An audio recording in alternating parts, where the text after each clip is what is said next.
Praise the Lord. ஹல்லேலூயா.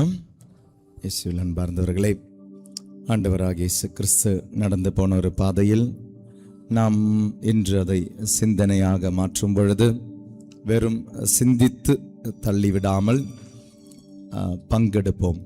இயேசு கிறிஸ்து நடந்து போன சிலுவை பாதை அவ்வளோ எளிதானது அல்ல. நம்ம இன்னைக்கு கொஞ்சம் கூட நிம்மதியான ஒரு சூழ்நிலையில், நிம்மதியான ஒரு இடத்துல, ரொம்ப கஷ்டம் எல்லாம் இல்லாமல் இந்த சிலுவை பாதையில் கடந்து போகிறோம். அதையும் நமக்கு ஞாபகம் வச்சுக்கணும். ஆனால் இயேசு கடந்து போன பொழுது அந்த சூழ்நிலை அவ்வளோ சரியல்ல. இயேசு நடந்து போன பாதை அவ்வளோ சரியல்ல. கல் இருந்தது, முள் இருந்தது, அவர் மேலே பெரிய ஒரு சுமை இருந்தது. அந்த சுமையோடு நடந்து போனார். அது மட்டுமல்ல, இயேசு கிறிஸ்துவை கெத்செமனே தோட்டத்திலிருந்து அவர்கள் கொண்டு சென்றது தலைமை குருவினுடைய இல்லத்திற்கு. நம்ம சாதாரண டப்புன்னு சொல்லிவிடுவோம், இயேசு கிறிஸ்து எங்கே கொண்டு போனாங்க? பிலாத்துவனுடைய அரண்மனைக்கு கொண்டு போனது. பிலாத்துவனுடைய அரண்மனைக்கல்ல, கொண்டு சென்றது தலைமை குருவின் இல்லத்திற்கு. அங்கே தான் வெளியே பேதுரு இயேசுவை மும்முறை மறுதளிக்கிறார். அங்கே அப்படி ஒரு ரெஃபரன்ஸ் மட்டும்தான் இருக்கு. நைட்டு 12 மணிக்கு ஒரு இடத்துக்கு கடந்து போகிறாரு. காலையில் 6 மணிக்கு அங்கிருந்து வெளியே வராரு. வெளியே வந்தவரை கொண்டு போகிறாங்க பிலாத்துக்கிட்ட. அப்போ அந்த நைட்டு 12 மணியிலிருந்து 6 மணி வரை இயேசுவுக்கு என்ன நடந்ததுன்னு பைபிள் சொல்லலை. கண்டிப்பாக சாப்பாடு கொடுத்து விருந்து கொடுத்து சாக போகிற, அதனால் நிம்மதியாக தூங்குன்னு சொல்லியிருக்க மாட்டாங்க. கொண்டு போனது சித்திரவதை செய்கிறவங்க. அப்போ அந்த நைட்டு 12லேருந்து 6 மணி வரை யோசித்து பார்த்தீர்கள் என்றால் சித்திரவதையில் கடந்து போன இயேசு கிறிஸ்து.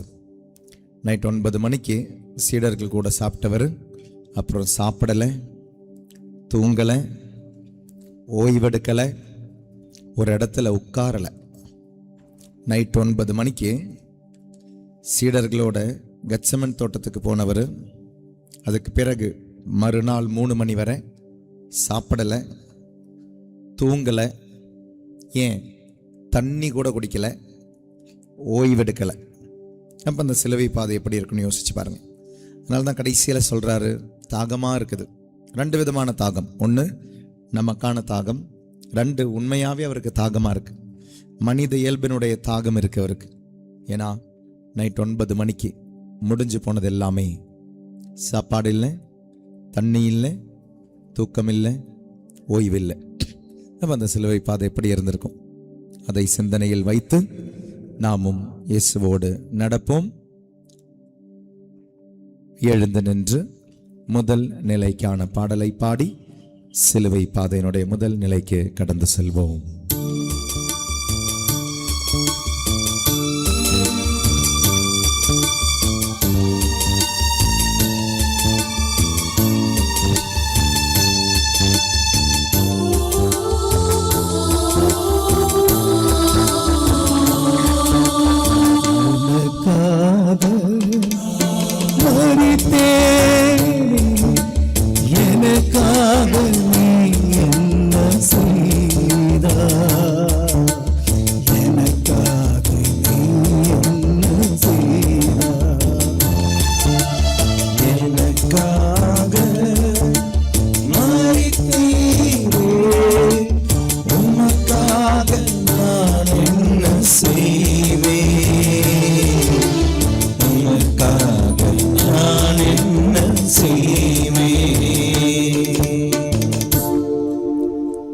முதல் நிலை.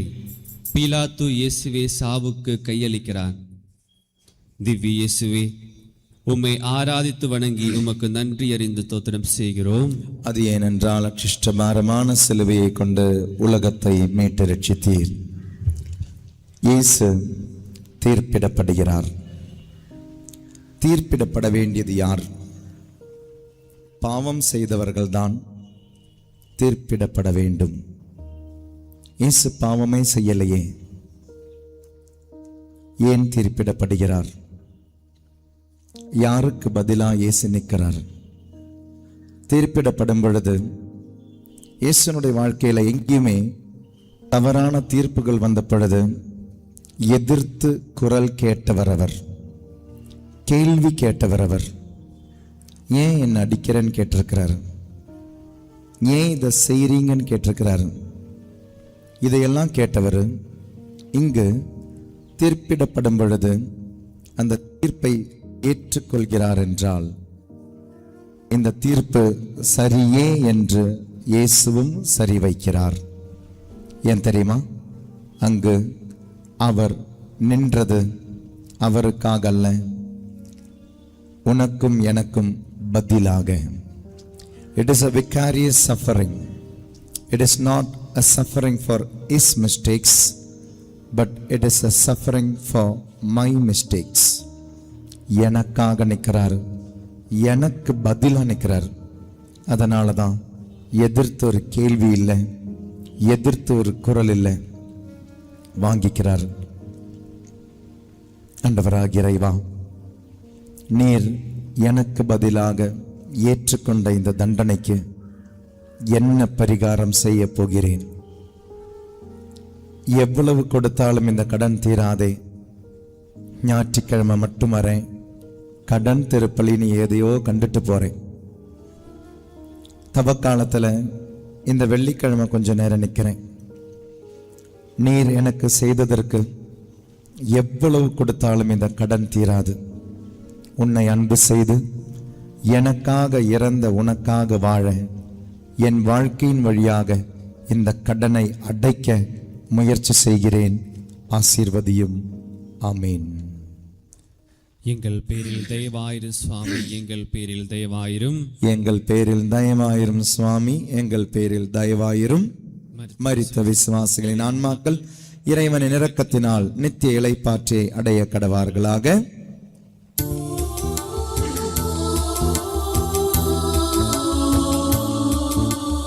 உனக்காக மரித்தேனே, எனக்காக நீ என்ன செய்தாய்?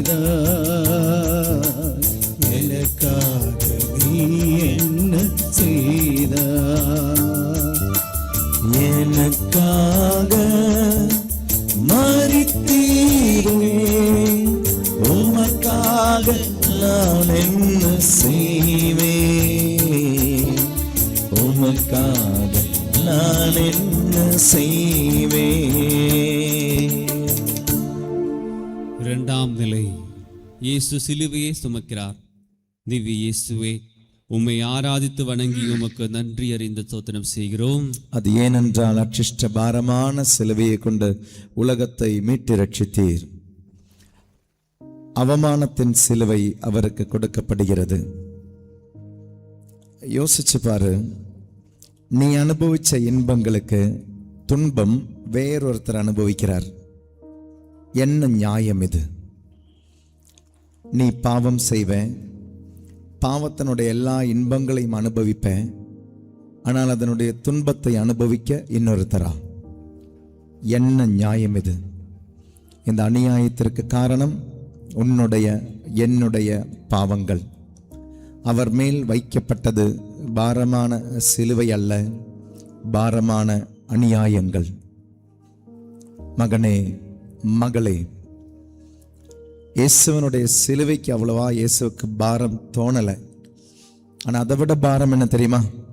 இந்த சிலுவையை சுமந்த பிறகும் இன்னைக்கும் ஆண்டவர்கிட்ட நம்ம கேட்குற கேள்வி, எனக்காக என்ன செஞ்சீங்க? இன்னைக்கும் நம்மளால் ஆண்டவரை முழுமையாக அன்பு செய்ய முடியலை. இயேசுவனுடைய பாரம் நீ நிராகரிக்கும் பாரம். உனக்காக உன் பாவங்களை சுமந்தவர், உனக்காக தண்டனை அனுபவித்தவர், இன்றும் நீ பாவங்களை செய்து இன்பத்தில் இருக்கிறாய் என்றால் இன்றும் அவர் மீளப்படவில்லை. இன்றும் அந்த சிலுவை பாரம் அவருடைய தோள் மேல் இருக்கு. அவர் சுமந்தது உன்னுடைய பாவங்கள், உன்னுடைய பாரங்கள் என்றால் அது அன்பினால் சுமந்தார். ஒரு அம்மாவுக்கு, ஒரு அப்பாவுக்கு ஊனமுள்ள ஒரு குழந்தை இருந்தா அந்த குழந்தை மற்றவங்களுக்கு பாரம். ஆனால் அந்த அம்மாவுக்கு பாரம் கிடையாது. ஏன் தெரியுமா? அது என்னுடைய குழந்தை. காலையில் நீங்கள் எழுந்து சமைக்கிறீங்கல்ல, 5 மணிக்கு 4 மணிக்கு 3 மணிக்குன்னெல்லாம், உங்களுக்கு அந்த பாரம் தோணலை. ஏன் தெரியுமா? உன்னுடைய கணவனுக்காக, உன்னுடைய பிள்ளைகளுக்காக, உன்னுடைய மனைவிக்காக நீ உழைக்கிற, சமைக்கிற, கஷ்டப்படுற, பாரம் தெரியல. When you feel that person belongs to you, you don't feel the burden. You don't feel the burden. இன்னைக்கு 10 கட்டளை உனக்கு பாரமா இருக்கா? திருச்சபை கட்டளை உனக்கு பாரமா இருக்கா? ஜெபம் உனக்கு பாரமா இருக்கா? கேள்வி, உனக்கு ஆண்டவர் மீது அன்பு இருக்கா? ஆண்டவருக்கு சிலுவை பாரமாக தோணாததற்கு காரணம் அவர் உன் மீது வைத்த அன்பு. இன்னைக்கு உனக்கு ஜெபங்கள் பாரமாக காரணம், திருப்பலி பாரமாக காரணம், மறைக்கல்வி பாரமாக காரணம், பைபிள் பாரமாக காரணம். யோசிச்சு பாரு, உனக்கு ஆண்டவர் மீது உள்ள அன்பு. சுருக்கமா ஒரு கேள்வி, இன்னைக்கு தியானத்துக்கு வந்திருக்கீங்க, எத்தனை பேர் பாரமான பைபிளை சுமந்துட்டு வந்திருக்கீங்க? பாரமான பைபிளை எத்தனை பேர் சுமந்துட்டு வந்திருக்கீங்க? உனக்கு அது பாரமா இருக்கு. ஆண்டவர் மீது உள்ள அன்பு இருந்தால் பைபிளுக்கு பாரம் இருக்காது. உன் மீது அன்பு இருந்ததால் இயேசுவுக்கு சிலுவை பாரம் இல்லை. சிந்தித்து செயல்படு. ஆன்மீகமான காரியங்கள் உனக்கு பாரமாக இருந்தால் என்றும் இயேசுவின் சிலுவைக்கு பாரம் அதிகமாகுது. ஜெபிப்போமா? ஆண்டவரே, என் பாரங்கள் உமது அன்பினால் நீர் சுமந்தீர்.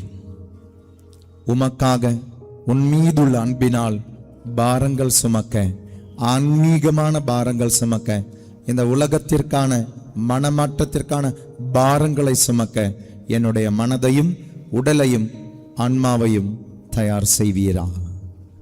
ஆமென். எங்கள் பேரில் தயவாயிரும் சுவாமி, எங்கள் பேரில் தயவாயிரும். எங்கள் பேரில் தயவாயிரும் சுவாமி, எங்கள் பேரில் தயவாயிரும். மரித்த விசுவாசிகளின் ஆன்மாக்கள் இறைவனின் இரக்கத்தினால் நித்திய இளைப்பாற்றி அடைய கடவார்களாக. ஆமென்.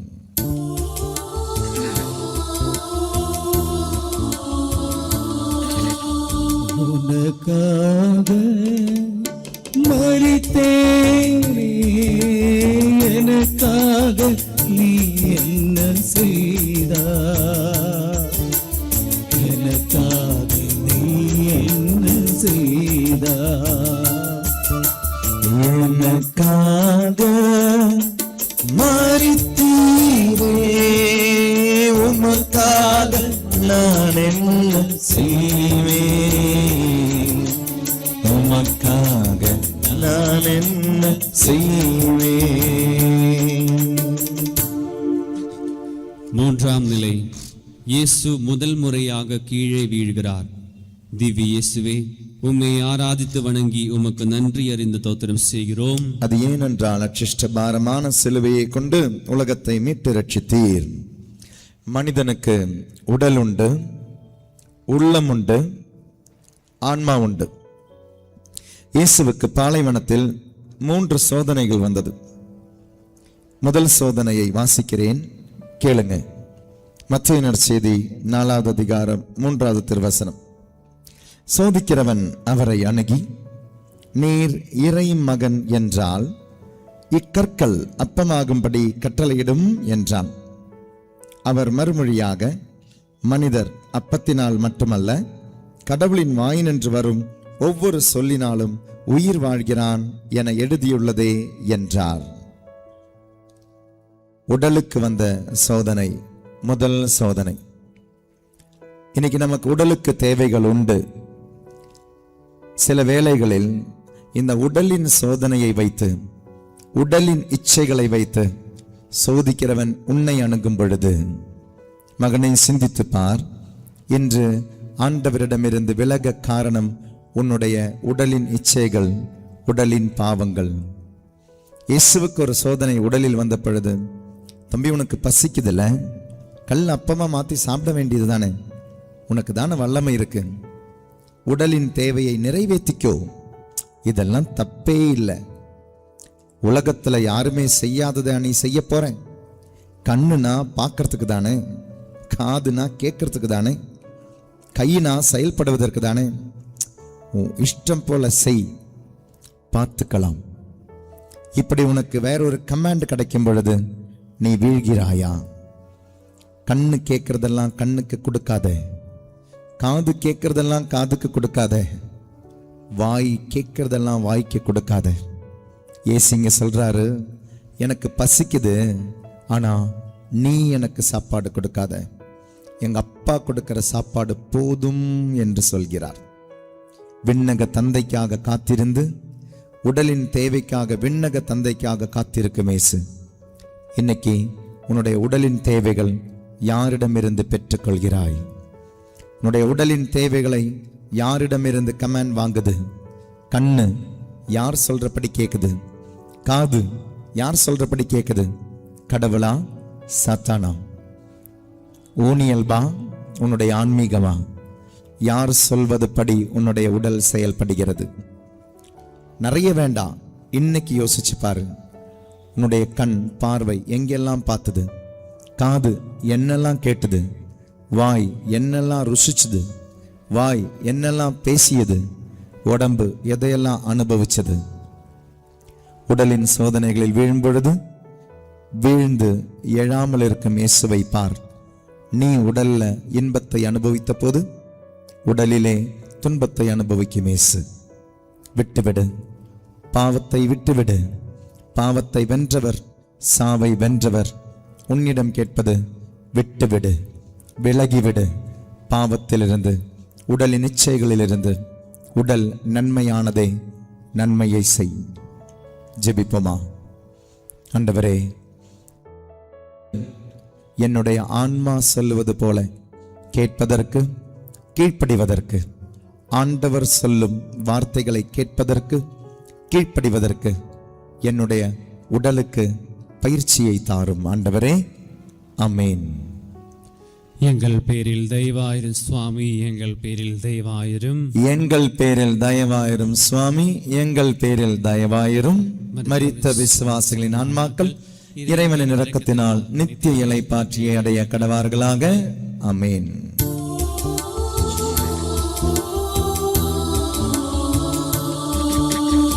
உனக்காக மரித்தேனே, எனக்காக நீ என்ன செய்தாய்? எனக்காக நீ என்ன செய்தாய்? எனக்காக மரித்தீரே, உமக்காக நான் என்ன செய்வேன்? உமக்காக நான் என்ன செய்வேன்? நான்காம் நிலை. இயேசுவே அவருடைய தாய் மரியாள் சந்திக்கிறார். திவ்ய இயேசுவே, உம்மை ஆராதித்து வணங்கி உமக்கு நன்றி அறிந்து தோத்திரம் செய்கிறோம். அது ஏனென்றால் அச்சிஷ்ட பாரமான சிலுவையை கொண்டு உலகத்தை மீட்டு ரட்சித்தீர்.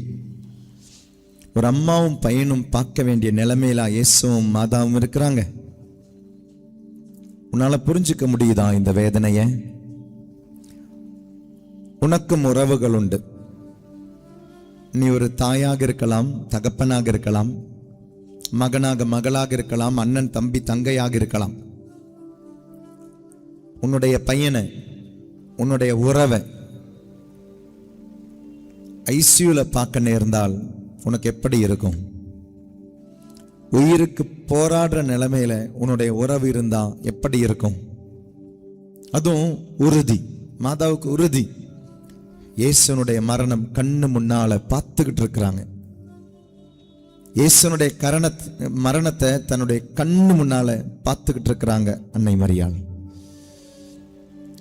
மாதாவுக்கு நல்லா தெரியும், இதுக்கு பிறகு கொண்டு போய் சிலுவையில் அறைய போறாங்க. என்னுடைய மகன் சாக போறான். அந்த தாய்க்கு இருந்த வேதனை எப்படி இருக்கும்? இனி அதற்கு காரணமானவங்க யாருன்னு மாதாவுக்கு நல்லா தெரியும். பாவமே செய்யாதவன் இன்னைக்கு பாவத்தினுடைய மொத்த உருவா இந்த தண்டனை அனுபவிக்கிறான்னா மாதாவுக்கு நல்லா தெரியும் இது யாருக்காகன்னு. மனித குலத்திற்காக சிலுவையை சுமக்கிற இயேசுன்னு நல்லா தெரியும் மாதாவுக்கு. ஆனா இந்த மரியாளுடைய மனநிலையை பாருங்களேன். கொஞ்சம் கூட உன் மேலேயோ என் மேலேயோ அந்த மாதாவுக்கு, அந்த அம்மாவுக்கு வெறுப்பு இல்லை. இன்னைக்கும் அந்த அன்னை மரியாளை வெறுக்கிறவங்களை அரவணைச்சு அவங்களுக்காக ஜெபிக்கிறவங்க தான் அன்னை மரியாள். விபச்சாரின் கூப்பிடுறவங்களை கூட அரவணைத்து ஜெபிக்கிறவள் தான் அந்த தாய். புறம் தள்ளுபவர்களையும் அரவணைத்து ஜெபிப்பவள் தான் அந்த தாய். அந்த மகனுக்கு நேர்ந்த சோகத்திற்கு காரணம் அந்த தாய்க்கு நல்லா தெரியும். நீயும் நானும் பார்க்க கூடாத நிலைமையில மகனை பார்க்கிற அந்த தாயினுடைய வேதனை உணர்ந்து பார். அதற்கு காரணம் நீயும் நானும் என்பதை உணர்ந்து பார். உன்னுடைய என்னுடைய பாவங்களை என்பதை உணர்ந்து பார். இனியாவது விடு. ஒரு தாயினுடைய கண்ணீருக்கு காரணம் நீயும் நானும். பூமியில பாவம் செய்யாத ஒருத்தருடைய கண்ணீர் விழக்கூடாது. தவறில்லாத ஒருவருடைய கண்ணீர் விழக்கூடாது என்றால் அன்னை மரியாளுடைய கண்ணீர் விழ காரணம் நீயும் நானும். இனியாவது சாபத்திற்குரிய அந்த பாவத்தை விட்டு விடு. இன்னைக்கு அந்த பாவம் சுகம் தரும். ஆனா ஏதோ உறவுகள் அது பிரிச்சுக்கிட்டு இருக்கு. நீ செய்யற பாவம் ஏதோ உறவுகளை பிரிச்சுக்கிட்டு இருக்கு. ஏதோ கணவன் மனைவியை பிரிச்சது உன்னுடைய பாவம். ஏதோ பெற்றோர் பிள்ளையை பிரிச்சது உன்னுடைய பாவம். ஏதோ சகோதர சகோதரிகள் உறவை பிரிச்சது உன்னுடைய பாவம். ஏதோ நண்பர்கள் தோழர்கள் தோழிகளுடைய உறவை பிரிச்சது உன்னுடைய சுயநலம் என்றால் அந்த சுயநலத்தை விட்டு விடு. இல்லை என்றால் அந்த பாவம் அந்த சுயநலம் உனக்கு சாபமா நிற்கும் என்பதை உணர்ந்து பிறருடைய வாழ்க்கையில ஏற்பட்ட துன்பத்திற்கு காரணம் உன்னுடைய இன்பங்களாக இருந்தால் அந்த இன்பத்தை விட்டு விடு. குடிக்கும் பொழுது அந்த குடிப்பழக்கம் உனக்கு ஒரு சுகத்தை தரலாம். சிகரெட் பழக்கம் உனக்கு ஒரு சுகத்தை தரலாம். நீ செய்யும் இச்சைக்குரிய பாவங்கள் உனக்கு ஒரு சுகத்தை தரலாம். ஆனால் எத்தனையோ குடும்பங்களை உறவுகளை பிரித்து இருக்கு என்பதை உணர்ந்து உன் பாவத்தை விட்டு விடு. கடின உள்ளத்தோடு இன்றும் இருக்காதே, விட்டு விடு உன் பாவத்தை. இந்த தாயும் செய்யும் பிரிய காரணம் உன்னுடைய பாவம், விட்டு விடு. ஜெபிப்போமா? அம்மா கன்னித்தாயே, உன்னுடைய இந்த வியாகுலத்திற்கு காரணம் என்னுடைய பாவம் என்பதை உணர்கிறேன். உன் மேல பாசம் பாசம் பாசம் சொல்லி இன்னைக்கு பொங்கி எழுகிறேன். ஆனால் உன்னுடைய கண்ணீரை துடைக்க ஒரு முயற்சி கூட செய்யாத பரிதாபமான பாவி நான். என்னை அரவணைத்து பாவத்தில் இருந்து விடுதலை தர எனக்காக பரிந்துரை மன்றாடும் அம்மா. அமேன். எங்கள் பேரில் தயவாயிரும் சுவாமி, எங்கள் பேரில் தயவாயிரும். எங்கள் பேரில் தயவாயிரும் சுவாமி, எங்கள் பேரில் தயவாயிரும். மரித்த விசுவாசிகளின் ஆன்மாக்கள் இறைவனின் இரக்கத்தினால் நித்தியலை பாற்றிடைய கடவார்களாக.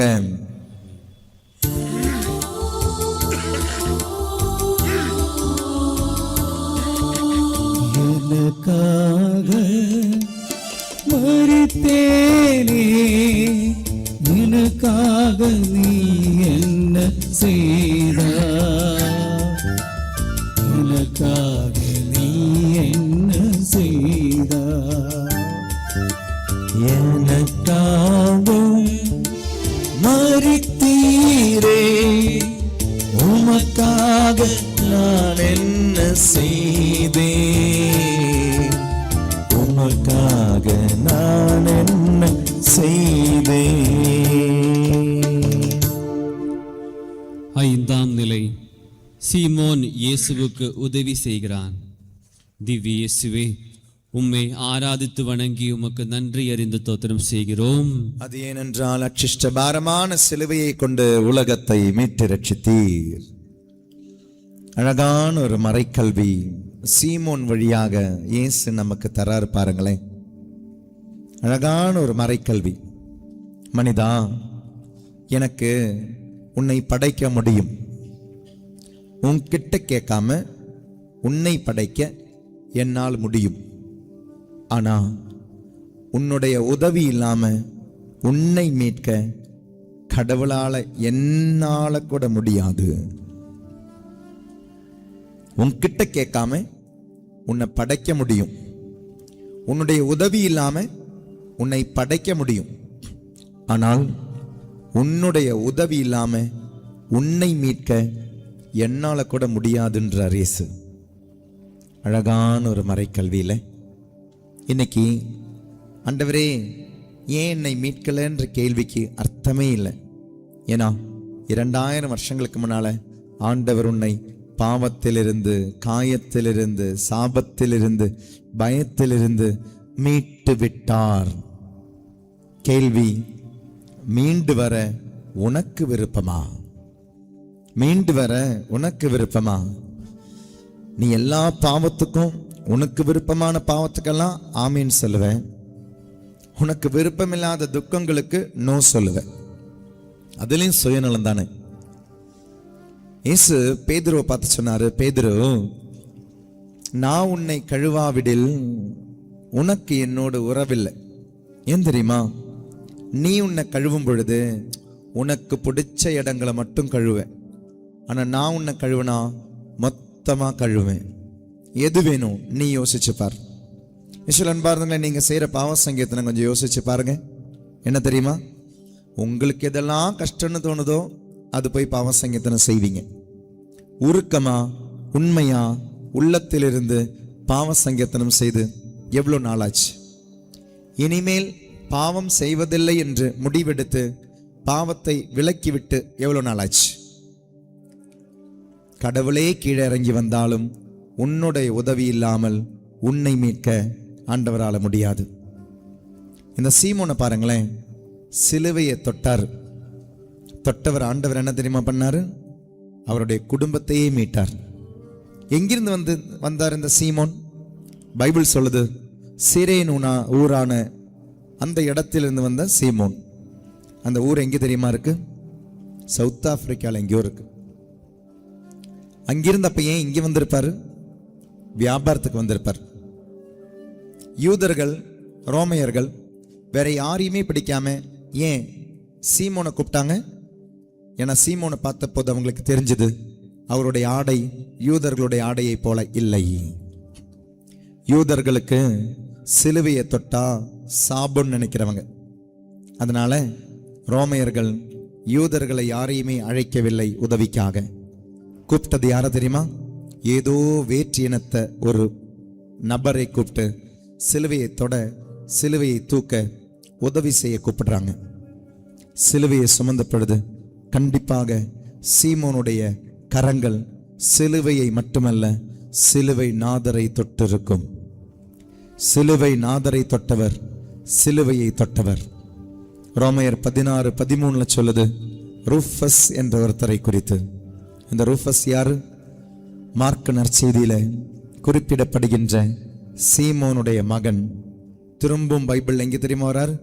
ரோமையருடைய புத்தகத்தில் வராருங்க. யூதரே அல்லாதவர் இன்னைக்கு கிறிஸ்தவராக மீட்பு பெறுகிறார். அப்பா சிலுவையை தொட்டாரு, மனைவியும் பிள்ளைகளும் குடும்பமே மீட்பு பெறுகிறது. சிலுவை மீட்பின் அடையாளம், சிலுவை அன்பின் அடையாளம்.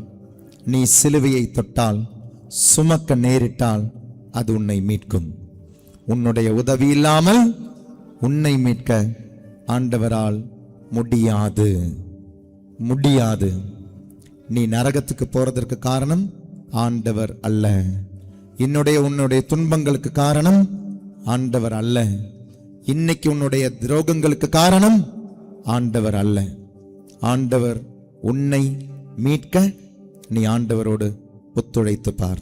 You can come out of these sufferings, you can come out of these burdens. ஜெபிப்போமா? ஆண்டவரே, அன்றாடம் நீர் அனுமதிக்கும் சிலுவைகளை சுமந்து உம்மோடு இணைந்து இந்த சிலுவையை பின்தொடர, சிலுவையை சுமக்க, இந்த சிலுவையின் வழியாக துன்பங்களின் வழியாக மீட்பு பெற என்னை ஆசீர்வதியும் ஆண்டவரே. ஆமென். எங்கள் பேரில் தயவாயிரு சுவாமி, எங்கள் பேரில் தயவாயிரும். எங்கள் பேரில் தயவாயிரும் சுவாமி, எங்கள் பேரில் தயவாயிரும். மரித்த விசுவாசிகளின் ஆன்மாக்கள் இறைவனின் இரக்கத்தினால் நித்தியலை பாற்றி அடைய கடவார்களாக.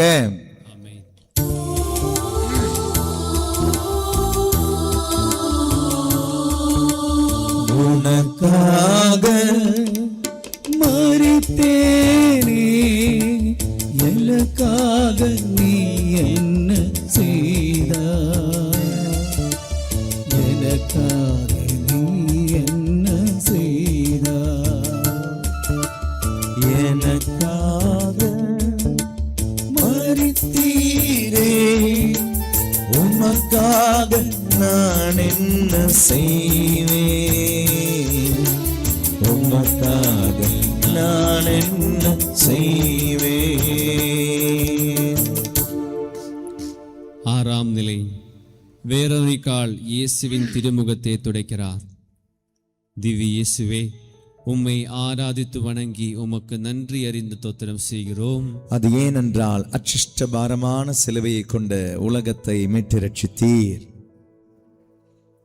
இயேசு எத்தனையோ பேரை தொட்டிருப்பார், எத்தனையோ பேரை குணப்படுத்தி இருப்பார். அதுல ஒரு 10 பேராவது அங்கே இருக்க மாட்டாங்க, கண்டிப்பா அங்கே இருந்திருப்பாங்க. அவங்களுக்கும் இயேசுவுக்கு உதவி செய்யணும்னு தோணி இருக்கும்ல. ஆனா அவங்க யாருமே இயேசு கிட்ட போக கூட நெருங்கல. ஏன் தெரியுமா? ஏன்னா நான் உள்ள கால் வச்சேன்னா ஐயோ எனக்கு என்னாவுன்னு யோசிச்ச சுயநலவாதிகள், ஐயோ ரோமையர்கள் என்னையும் அடிச்சிடுவாங்களோ நினைச்ச சுயநலவாதிகள், நான் உள்ள போனா எனக்கு என்னாவும் நினைச்ச சுயநலவாதிகள். ஆனால் ஆண்டவரிடமிருந்து நலன் பெற்றிருப்பாங்க, குணம் பெற்றிருப்பாங்க. ஏன்? உயிரே ஆண்டவர் கொடுத்திருப்பார். கண்டிப்பா ஒரு 10 பேராவது இருந்திருப்பாங்க இயேசு தொட்டு அனுபவித்தவர்கள், இயேசுவை தொட்டு அனுபவித்தவர்கள். 5 அப்பத்தை 5000 பேருக்கு மேல கொடுத்தாரே, இருந்திருக்க மாட்டாங்க? இங்க கண்டிப்பா இருந்திருப்பாங்க. அதுக்குள்ள 10 தொழுநோயாளிகளை குணப்படுத்தினாரே, ஒரு ஆள் கூட அங்க இருந்திருக்க மாட்டாங்க? இருந்திருப்பாங்க. ஆனால் இவர்களுக்கு யாருக்குமே இல்லாத தைரியம் அந்த பொண்ணுக்கு எங்கிருந்து வந்தது? இவங்க எல்லாமே யோசிச்சது, நான் உள்ள போனா எனக்கு என்ன ஆகும்? நான் இயேசுவுக்கு உதவி செஞ்சா ஐயோ எனக்கு என்ன ஆகும்? ஆனா வெரோனிக்கா மட்டும்தாங்க யோசிச்சா, நான் இயேசுவுக்கு உதவி செய்யலனா இயேசுவுக்கு என்ன ஆகும்? எவ்வளவு அழகான சிந்தனையில் வெரோனிக்கால் கடந்து போறா பாருங்களேன். நம்ம இன்னைக்கு இத்தனை பேர் இங்க வந்திருக்கோம். நம்ம எல்லாருமே கிறிஸ்தவர்கள். நம்ம ஆண்டவரை தேடி ஏன் தெரியுமா வரோம்? ஆறுதலுக்காக. ஒரே ஒரு கேள்வி உங்ககிட்ட, இயேசு கிட்ட ஆறுதலுக்காக வர நான் என்னைக்காவது ஒரு நாளாவது இயேசுவுக்கு ஆறுதலா மாறி இருக்கேனா? இயேசு கிட்ட ஆறுதலுக்காக வர நான் இயேசுவுக்காக என்னைக்காவது ஆறுதலா மாறி இருக்கிறேனா? உன்கிட்ட இந்த ஆறுதலை எதிர்பார்க்கிற இயேசு உண்டு. இரக்கத்தின் ஜெபமாலையில நம்ம ஜெபிக்கிறோம் இல்லையா?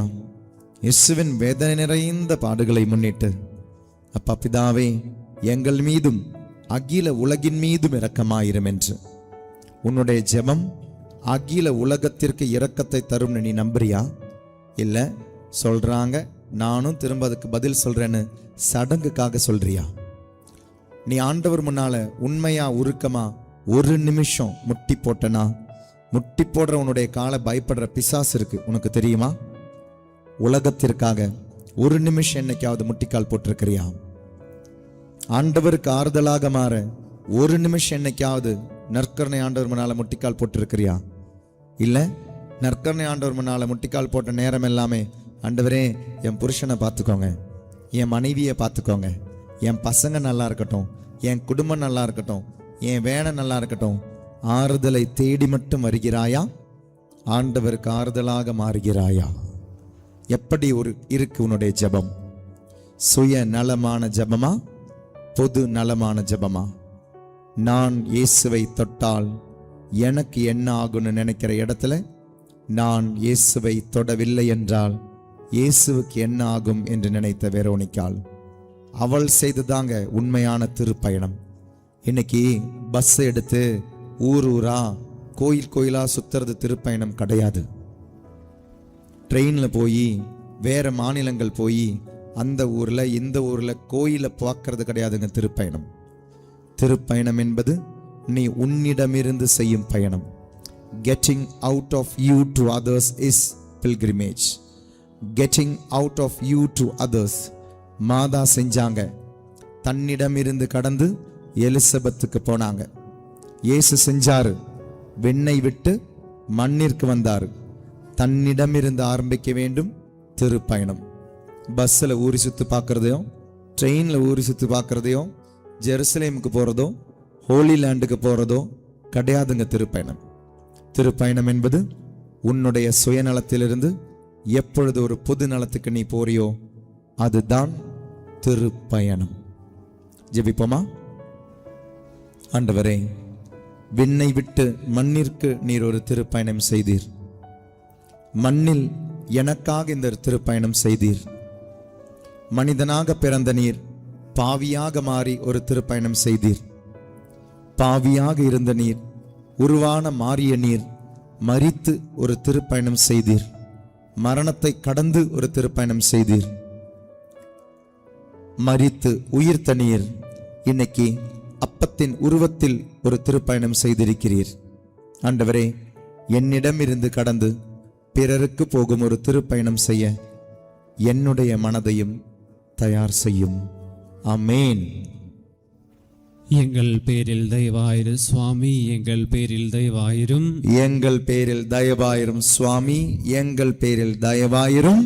மரித்த விசுவாசிகளின் ஆன்மாக்கள் இறைவனின் இரக்கத்தினால் நித்திய இளைப்பாற்றி அடைய கடவார்களாக. ஆமென்.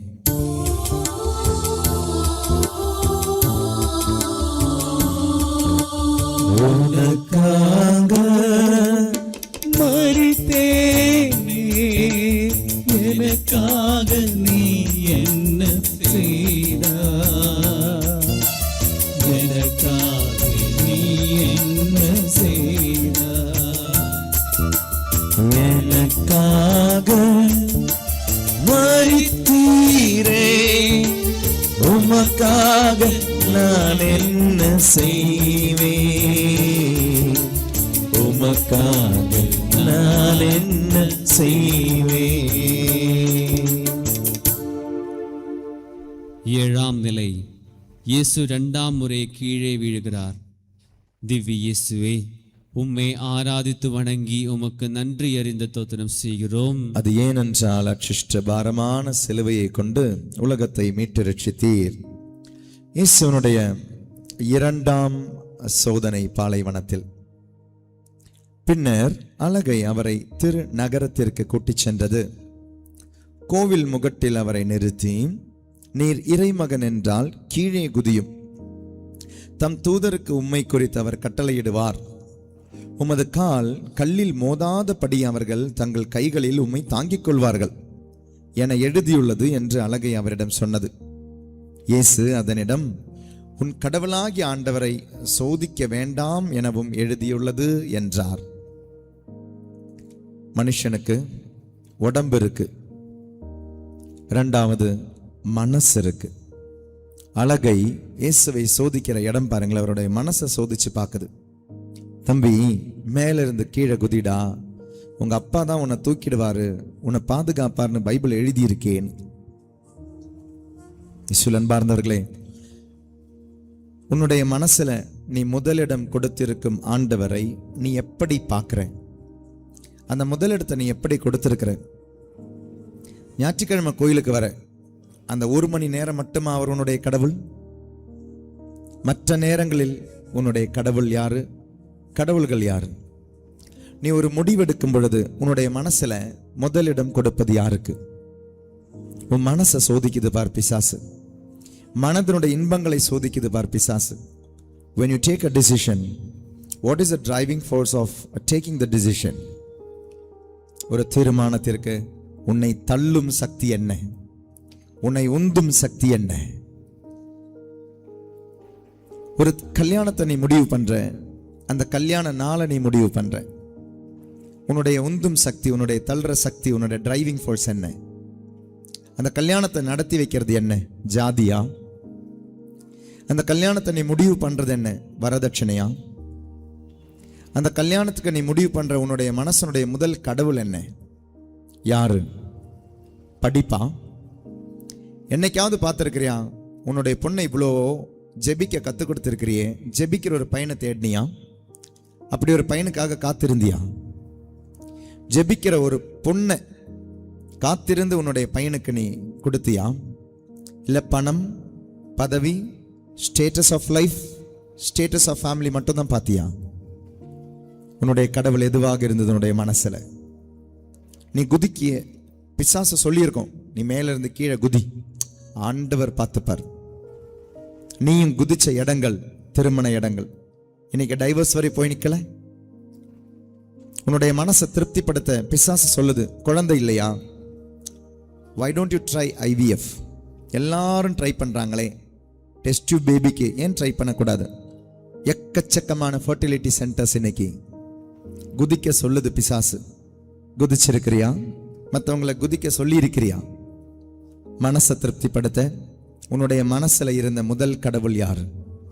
நீ முதலிடத்தில் கொடுத்த கடவுள் யார்?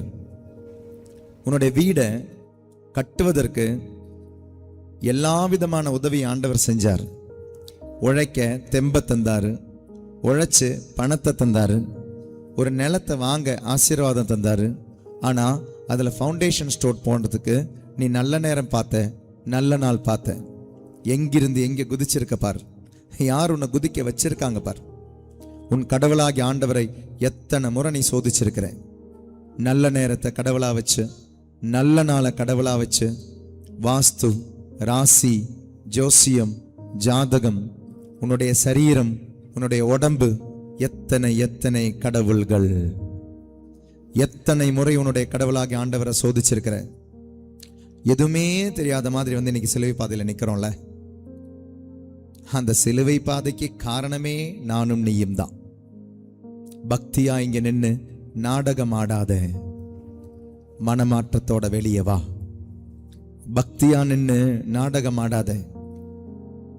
மற்றவங்க உன்னுடைய போஸ்டரை பார்க்குறாங்க, நிற்கிற விதம், முட்டிக்கால் போடுற விதம், ஐயோ கண்ணில் கண்ணீர். ஆனா ஆண்டவருக்கு உன்னுடைய உள்ளம் தெரியும். அந்த உள்ளத்தில் நீ முதலிடம் வச்சிருக்கிறது யாருக்குன்னு தெரியும். கோயிலில் வந்தா போட்டி, பொறாமை, பதவி, ஆசைகள். நான் இந்த குழுவில் இருக்கணும், அந்த குழுவில் இருக்கணும், பதவி வேணும். நான் இந்த பேரவையில் இருக்கணும், நான் கொயரில் இருக்கணும், நான் மாதா சபையில் இருக்கணும், நான் மரியாணி சேனையில் இருக்கணும், நான் அன்பிய தலைவராக இருக்கணும், நான் தலைவியாக இருக்கணும், நான் வழி நடத்தணும். எங்கிருந்து எங்கே குதிச்சிருக்க பாரு. பிசாசு கேட்கிற ஒரு கேள்வி உண்டு. நீ இறை மகன் என்றால், அதான் கேள்வி, நீ இறை மகன் என்றால் இப்படி செய்ய மாட்டியே. உன்னுடைய அப்பா யாரு? உன்னுடைய அப்பா யாரு? அதான் கேள்வி. உன்னுடைய அப்பா உன்னுடைய விண்ணக தந்தை என்றால் எப்படி உன்னுடைய நல்ல நேரம் உன்னுடைய கடவுளா மாறிடுச்சு?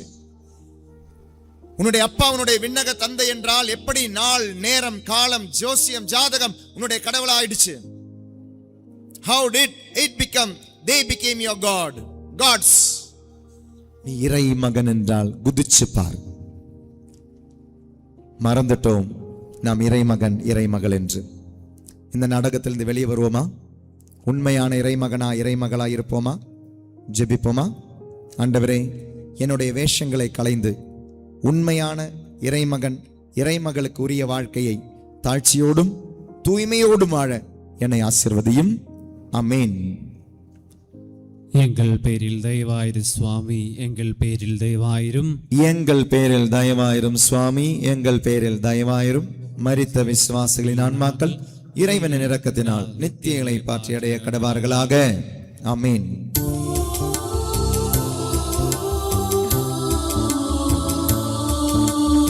உனக்காக மரித்தேனே, எனக்காக நீ என்ன செய்தாய்? எனக்காக நீ என்ன செய்தாய்? எனக்காக மரித்தீரே, உமக்காக நான் என்ன செய்வேன்? உமக்காக நான் என்ன செய்வேன்? 8ஆம் நிலை. எருசலேம் பெண்மணிகள் இயேசுவுக்காக அழுகிறார்கள். திவ்ய இயேசுவே, உம்மை ஆராதித்து வணங்கி உமக்கு நன்றி அறிந்த தோத்திரம் செய்கிறோம். அது ஏனென்றால் அச்சிஷ்ட பாரமான சிலுவையை கொண்டு உலகத்தை மீட்டு ரட்சித்தீர். இயேசு எவ்வளோ ஏளனமா கேட்கிறார் பாருங்களேன். ஏம்மா எனக்காக அழுறீங்க? ரொம்ப சாதாரணமான ஒரு கேள்வி கேட்கிறார். அவங்களுடைய அழுகையை பார்த்து, ஏன் எனக்காக அழுறீங்க? இது எனக்கு கொடுக்கப்பட்ட சிலுவை அல்ல, நான் விரும்பி ஏற்ற சிலுவை. It was not given to me, but rather I took it upon myself. நான் இதை ஏற்றுக்கொள்ளவில்லை என்றால் எனக்கு இதை தர யாராலும் முடியாது. விருப்பப்பட்டு இந்த சிலுவையை எடுத்தேன். இந்த சிலுவை எங்கே போய் முடியும்னு எனக்கு தெரியும்.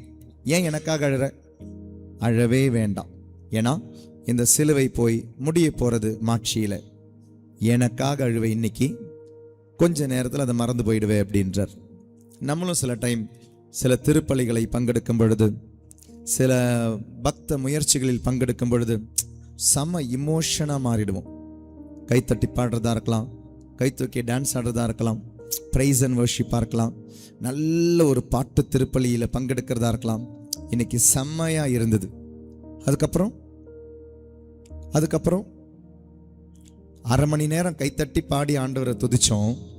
அதே நாக்கால எத்தனை பேரை தப்பாக பயன்படுத்தணும், தப்பான வார்த்தைகளை பயன்படுத்தணும், அசிங்கமான வார்த்தைகள், கெட்ட வார்த்தைகள், பொய், பித்தலாட்டம், பொறளி. ஒரே நாக்கில் துதிக்கிறோம், அதே நாக்கில் பிறரை தூற்றுகிறோம் என்றால் ஆண்டவர் கேட்குறாரு, எனக்காக அழாத, அந்த நாடகத்தை விட்டுடு, உனக்காக அழு, உன்னுடைய வம்சத்துக்காக அழு. நீ செய்கிற பாவம் உன்னையும் உன்னை சுற்றி இருக்கிற உன்னுடைய உறவுகளையும் அழித்து விடும் என்ற நினைப்பில் அழு.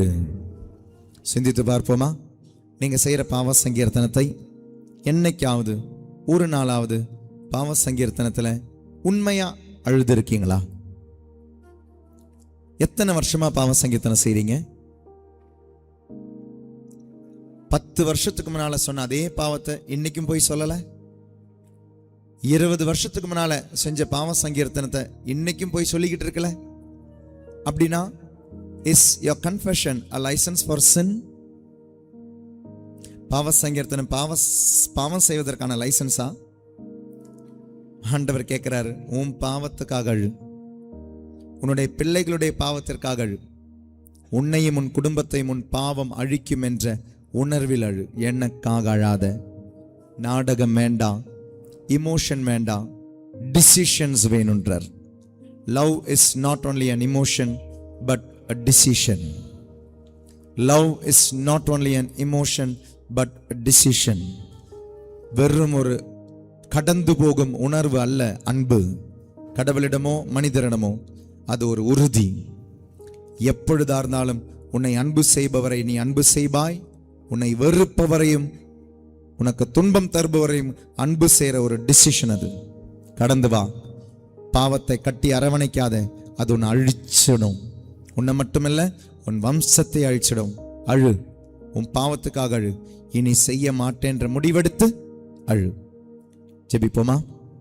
ஆண்டவரே, என் பாவத்திற்காக உண்மையாக உருக்கமாக அழுது உள்ளத்திலிருந்து ஒரு பாவ சங்கீர்த்தனம் செய்ய, இனிமேல் பாவம் செய்யாமல் இருக்க முடிவெடுக்க என்னுடைய உடல், உள்ளம், ஆன்மாவை, முடிவுகளை ஆசீர்வதியும் ஆண்டவரே. ஆமென். எங்கள் பேரில் தயவாயிரு சுவாமி, எங்கள் பேரில் தயவாயிரும். எங்கள் பேரில் தயவாயிரும் சுவாமி, எங்கள் பேரில் தயவாயிரும். மரித்த விசுவாசிகளின் ஆன்மாக்கள் இறைவனின் இரக்கத்தினால் நித்திய இளைப்பாற்றி அடைய கடவார்களாக. ஆமென்.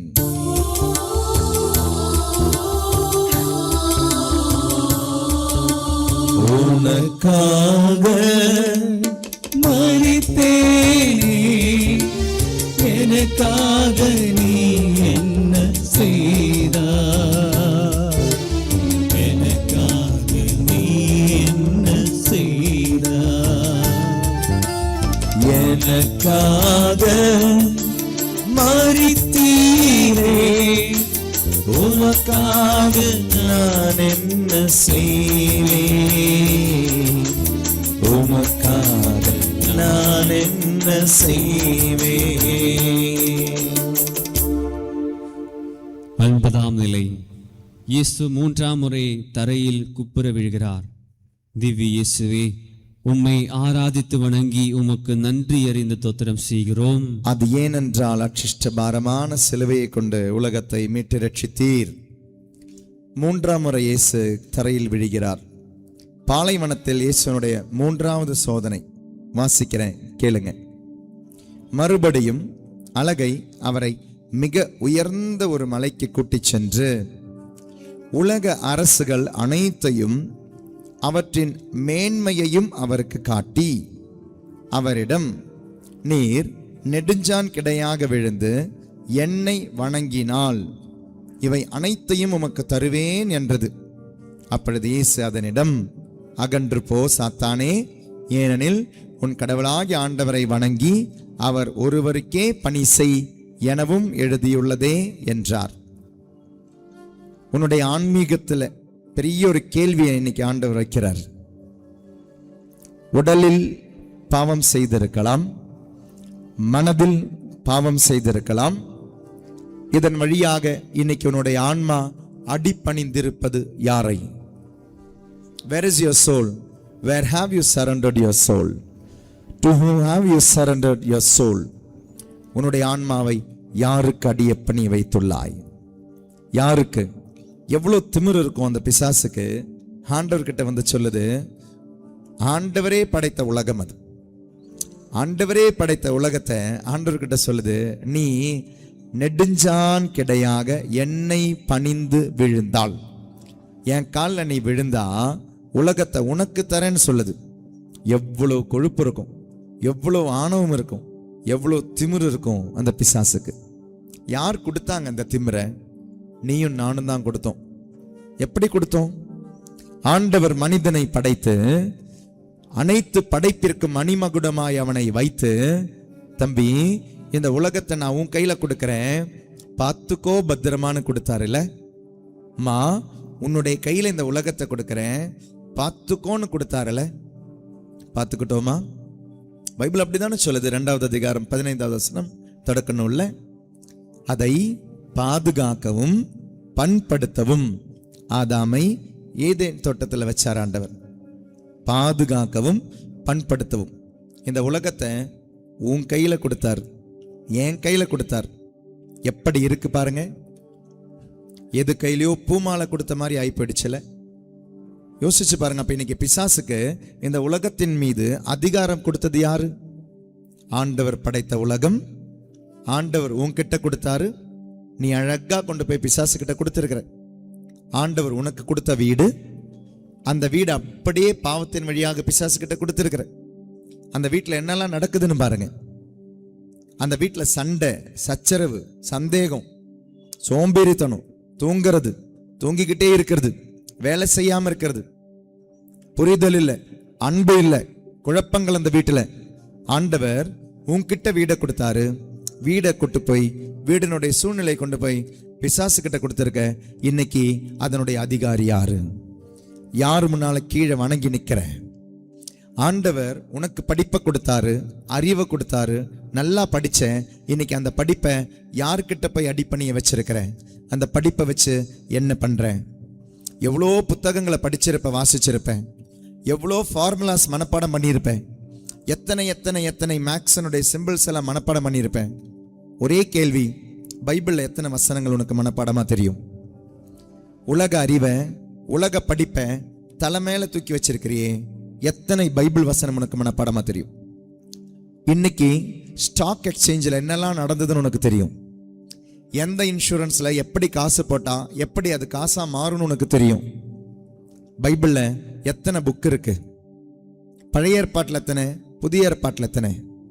படிப்பை கொடுத்தாரு, அறிவை கொடுத்தாரு. யார்கிட்ட அதை பணிய வச்சிருக்க? உன்னுடைய ஆன்மீகத்துல யாரை நெடுஞ்சான் கிடையாக பணிந்து வணங்குகிறாய்? யோசிச்சு பாரு. ஆண்டவர் உனக்கு அழகை கொடுத்தாரு, அந்த அழகை வச்சு என்ன பண்ண? ஆண்டவர் உனக்கு வேலையை கொடுத்தாரு, அந்த வேலையை வச்சு என்ன பண்ண? ஆண்டவர் உனக்கு திறமைகளை கொடுத்தாரு, அந்த திறமையை வச்சு என்ன பண்ண? ஆண்டவர் உனக்கு பணத்தை கொடுத்தாரு, அந்த பணத்தை வச்சு என்ன பண்ண? ஆண்டவர் உனக்கு உறவுகளை கொடுத்தாரு, அந்த உறவுகளை வச்சு என்ன பண்ண? யோசிச்சு பார்ப்போமா? சிந்தித்து பார். நெடுஞ்சான் கிடையாக நீ பணிந்து வணங்குவது யாரை? உன்னுடைய ஆன்மாவில் கடவுள் யாரு? ஆண்டவர் உனக்கு கொடுத்த அழகான உலகத்தை யார்கிட்ட கொண்டு போய் வச்சிருக்கிற? மன்னிப்பு கேட்போமா? ஜெபிப்போமா? ஆண்டவரே, life is very beautiful and you have gifted me with that life. அழகான வாழ்க்கையை தந்தீர், உடலை உயிரை தந்தீர். ஆனால் அந்த உடலை உயிரை வைத்து இன்று நான் பணயம் செய்தது, அதை கொண்டு போய் அடிப்பணிய வைத்தது பாவத்திற்கு என்பதை உணர்கிறேன், சாத்தானுக்கு என்பதை உணர்கிறேன். சாத்தான் உன்மீது அதிகாரம் செலுத்தும் அவளுக்கு அவனுக்கு ஆணவம் கொடுத்தது நான் என்பதை உணர்கிறேன். மன்னிப்பு வேண்டுகிறேன். நீர் எனக்கு தந்த உலகத்தை உன்னிடம் பத்திரமாக தூய்மையாக திரும்ப தர என்னுடைய சின்ன அந்த குட்டி உலகத்தை உம் பாதத்தில் அர்ப்பணிக்கிறேன். என்னுடைய உடல், என்னுடைய உயிர், என்னுடைய உறவுகள், எனக்கு நீ தந்த அனைத்தையுமே அர்ப்பணிக்கிறேன். இதோ இந்த சிலுவை பாதையிலும் வரும் திருப்பலியிலும். ஆமீன். எங்கள் பேரில் தயவாயிரும் சுவாமி, எங்கள் பேரில் தயவாயிரும். எங்கள் பேரில் தயவாயிரும் சுவாமி, எங்கள் பேரில் தயவாயிரும். மரித்த விசுவாசிகளின் ஆன்மாக்கள் இறைவனின் இரக்கத்தினால் நித்தியலை பாற்றி அடைய கடவார்களாக. ஆமீன்.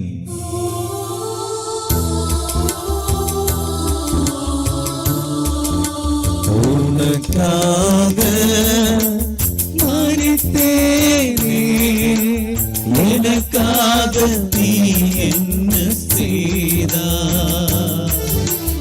எனக்காக நீ என்ன செய்தாய்? எனக்காக மரித்தீரே, உமக்காக நான் என்ன செய்வேன்? உமக்காக நான் என்ன செய்வேன்? 10ஆம் நிலை. இயேசுவின் ஆடைகள் உரியப்படுகின்றன. திவ்ய இயேசுவே, உம்மை ஆராதித்து வணங்கி உமக்கு நன்றி அறிந்து தோத்திரம் செய்கிறோம். அது ஏனென்றால் அச்சிஷ்ட பாரமான சிலுவையை கொண்டு உலகத்தை மீட்டு ரட்சித்தீர். 10வது இடத்துல நிர்வாணமாக நிற்கும் ஒரு வாலிபன், ஆடையின்றி நிற்கும் ஒரு வாலிபன். அந்த வாலிபன் இருப்பது ஒரு தோட்டத்திலே, கல்வாரியிலே ஒரு தோட்டத்தில்.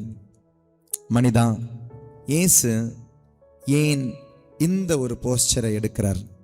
ஏன் மனிதனை அனுமதிக்கிறார்? அதற்காக, ஆடையை களையவதற்காக, களையப்படுவதற்காக மனிதனை அனுமதிப்பது எதற்காக தெரியுமா? இதை பார்க்கும்போதாவது யூதர்கள் திருந்துவதற்காக.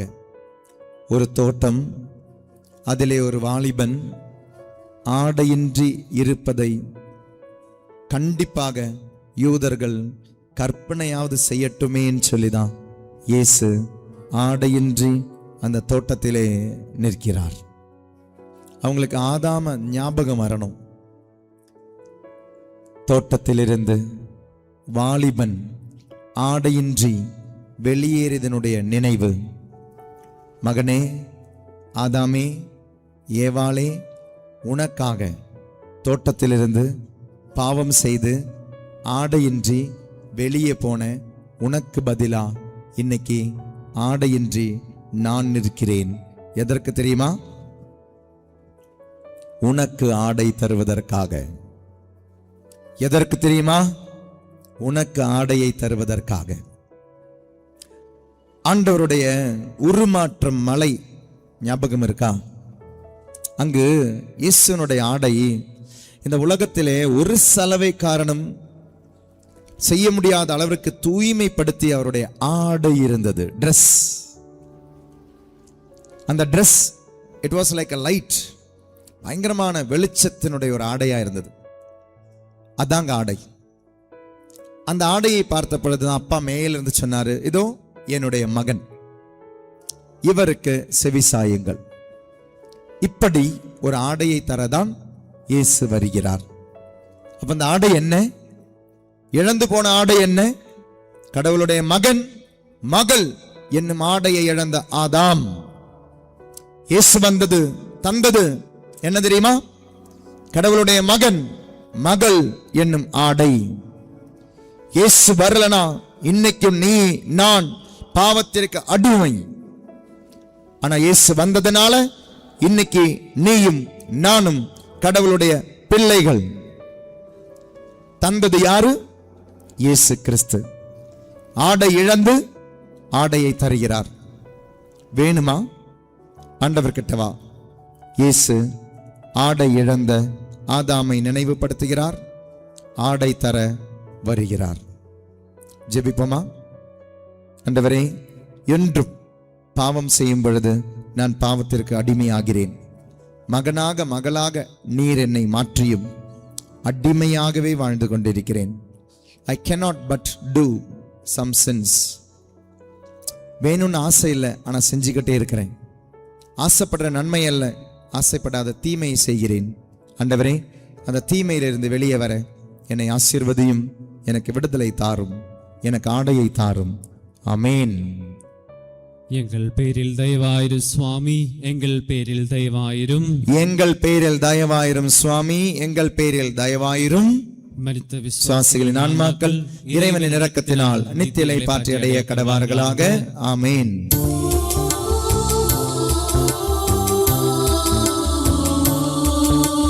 உமக்காக மரித்தீரே, எனக்காக நீ என்ன செய்தாய்? எனக்காக நீ என்ன செய்தாய்?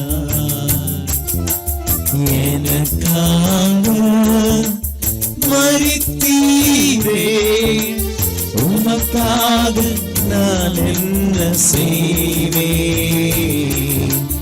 உமக்காக நான் என்ன செய்வேன்? 11ஆம் நிலை. இயேசுவே சிலுவையில் அறையப்படுகிறார். திவ்ய இயேசுவே, உம்மை ஆராதித்து வணங்கி உமக்கு நன்றி அறிந்து தோத்திரம் செய்கிறோம். அது ஏனென்றால் அச்சிஷ்ட பாரமான சிலுவையை கொண்ட உலகத்தை மீட்டு ரட்சித்தீர். அவரை சிலுவையில் தொங்க விட்டதும் தொங்க வைத்ததும் ஆணிகள் அல்ல, அன்பு. அன்பார்ந்தவர்களே, சிலுவை பாதை நடத்துறோம். சிலுவை நம்மை மீட்டுதுன்னு தெரியும். இன்னைக்கு இங்கே இருக்கிற எத்தனை பேருடைய வீட்டில் சிலுவை இருக்கு? கோயிலில் சிலுவை இருக்கு. உங்களுடைய வீட்டில் எத்தனை பேருடைய வீட்டில் சிலுவை இருக்கு? அந்த சிலுவையை இன்னைக்கு நீங்க ஆசைப்பட்டு உங்களுடைய வீட்டில் வச்சிருக்கீங்க. யோசிச்சு பாருங்க. சிலுவையை வெறுக்கிறவங்க இல்லை, சிலுவையை பயப்படுறவங்க இல்லை, ஐயோ வீட்டில் வச்சா துன்பம் வந்துடும் நினைக்கிறவங்க இல்லை, அதுல கூட சுயநலம் இல்லை. உன்னை மீட்ட சிலுவை. சிலுவை துன்பங்களின் அடையாளம் அல்ல, சிலுவை அன்பின் அடையாளம்.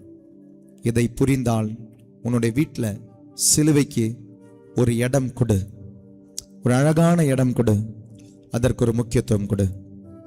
உன்னுடைய உடம்புல சிலுவைக்கு ஒரு இடம் கொடு, முக்கியத்துவம் கொடு.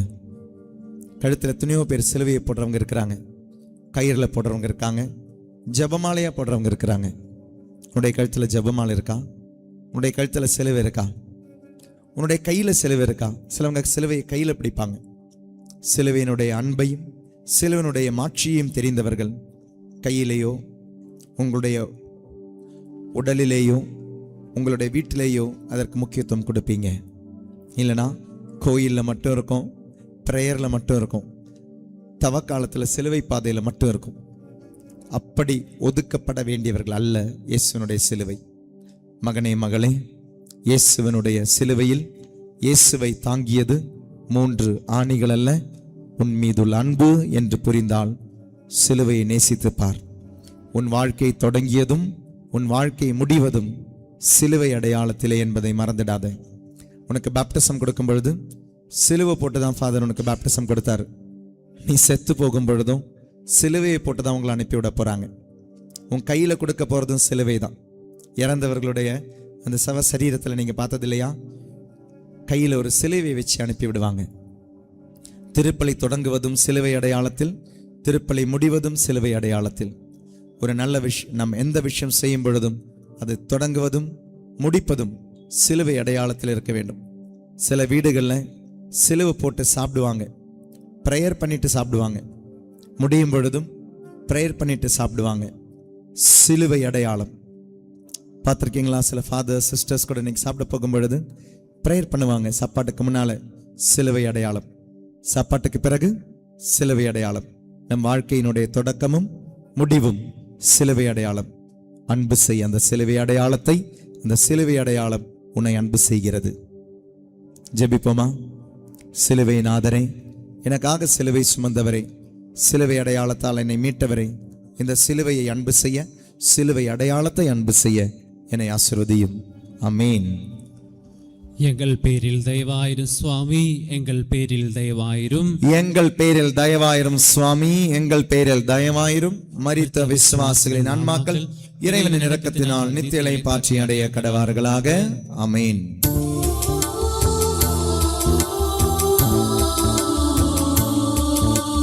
உனக்காக மரித்தேனே, எனக்காக நீ என்ன செய்தாய், எனக்காக நீ என்ன செய்தாய், எனக்காக மரித்தீரே, உமக்காக நான் என்ன செய்வேன், உமக்காக நான் என்ன செய்வேன். 12ஆம் நிலை. இயேசு சிலுவையில் உயிர் விடுகிறார். திவ்ய இயேசுவே, உம்மை ஆராதித்து வணங்கி உமக்கு நன்றி அறிந்த தோத்திரம் செய்கிறோம். அது ஏனென்றால் பாரமான சிலுவையை கொண்டு உலகத்தை மீட்டு ரட்சித்தீர். சிலர் கேட்கிற கேள்வி ஞாபகத்தில் வருது. உங்க கடவுள் இறந்து போன கடவுள், எப்படி இருக்கிறார் பாருங்க. சிலுவையில் ஆடை இல்லை, அலங்காரம் இல்லை, அழகு இல்லை. இவர் அவங்களை காப்பாற்ற போறார், இவர் அவங்களை காப்பாத்தினார். இஸ்வலன் பார்ந்தவர்களே, in cross Jesus was not weak, but in cross Jesus was so strong. பலவீனத்தின் அடையாளம் அல்ல சிலுவை, பலமுள்ள ஆண்டவருடைய அடையாளம் சிலுவை. பலவீனத்தின் அடையாளம் அல்ல சிலுவை. அவர் அங்க எப்படி நிற்கிறார் தெரியுமா? பாவத்தை வென்று, சாவை வென்று, சாத்தானை வென்று வெற்றியோட நிற்கிறாருங்க. உடம்புல பார்க்கும்போது தான் வீக்கா இருக்கிறார், but in spirit is all the more strong. இவரா உங்களை காப்பாற்றுவாருன்னு நினைச்ச கேள்விக்கு பதில் சொல்லுங்க. இவரால் மட்டும்தான் காப்பாற்ற முடியும். வேற ஒருத்தராலையும் பாவத்திலிருந்து காப்பாற்ற முடியாது, சாத்தானிடமிருந்து காப்பாற்ற முடியாது. இஸ்வலன் பார்ந்தவர்களை, இவ்வளோ அழகான ஒரு கடவுளுடைய பிள்ளைகளா இருக்கிறீங்க, இப்படி ஒரு ஞானஸ்தானம் வாங்கி வச்சிருக்கிறீங்க, பாவத்திலிருந்தும் சாபத்திலிருந்தும் கட்டுகளிலிருந்தும் விடுதலை தந்த கடவுளுடைய பிள்ளையா வாழ்ந்து கொண்டிருக்கிறீங்க. உங்களுக்கு இந்த கடவுளுடைய வல்லமை தெரியுமா? இதெல்லாம் விட்டுட்டு இன்னைக்கு எங்கெல்லாமோ ஏதெல்லாமோ செய்கிறோம் போகிறோம். யோசிச்சு பாருங்க. Jesus is not weak in the cross, but very much strong in the cross. பலமுள்ளவராக நிற்கிறாரு, வெற்றி உள்ளவராக நிற்கிறார். சிலுவை தோல்வியினுடைய அடையாளம் அல்ல, சிலுவை பலவீனத்தினுடைய அடையாளம் அல்ல. உங்களுடைய துன்பம் தோல்வியினுடைய அடையாளம் அல்ல, பலவீனத்தினுடைய அடையாளம் அல்ல. உங்களுடைய துன்பம் பலத்தினுடைய அடையாளமாக மாறட்டும். உங்களுடைய வாழ்க்கையிலே சிலுவைகள் பலத்தினுடைய அடையாளமாக மாறட்டும். அன்பு செய்கிறவங்களை அன்பு செய்ய முடியுங்க. உங்களை வெறுக்கிறவங்களை நீங்கள் அன்பு செய்யும்போது தான் you are becoming strong, spiritually strong. உங்களை அன்பு செய்கிறவங்களை அன்பு செய்ய முடியும். உங்களை காயப்படுத்துகிறவங்களை அன்பு செய்ய முடியுமா? only a strong man, a woman can do that. Not a weak person can do it. If you are strong, you can forgive. If you are strong, you can be merciful. If you are strong, you can be spiritually, எல்லா விதத்திலும் ஆன்மீகமாக பிறரை உதவி செய்ய முடியும். நம்பி உங்களுடைய சிலுவையை, துன்பத்தை ஏற்று அந்த பலவீனம் அல்ல பலம் என்று உறுதி செய்யுங்கள். ஜெபிப்போமா? அன்றாட சிலுவையை சுமந்து, ஆண்டவரே உமது சிலுவையோடு சேர்த்து அறையப்பட, அதிலிருந்து மீட்புக்கான எனக்கும் என் குடும்பத்திற்கு மட்டுமல்லாமல் இந்த உலகத்திற்கே என்னுடைய சிலுவைகள், துன்பங்கள் பலமாக மாறட்டும். ஆமென். எங்கள் பேரில் தயவாயிரும் சுவாமி, எங்கள் பேரில் தயவாயிரும். எங்கள் பேரில் தயவாயிரும் சுவாமி, எங்கள் பேரில் தயவாயிரும். மரித்த விசுவாசிகளின் ஆன்மாக்கள் இறைவனின் இரக்கத்தினால் நித்திய இளைப்பாற்றி அடைய கடவார்களாக. ஆமென்.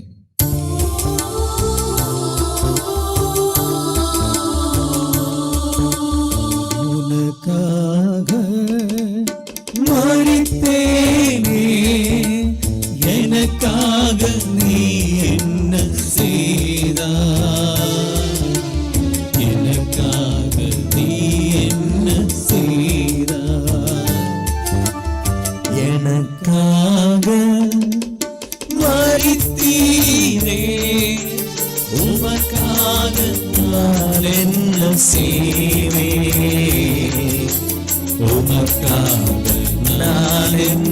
செய்வேன்.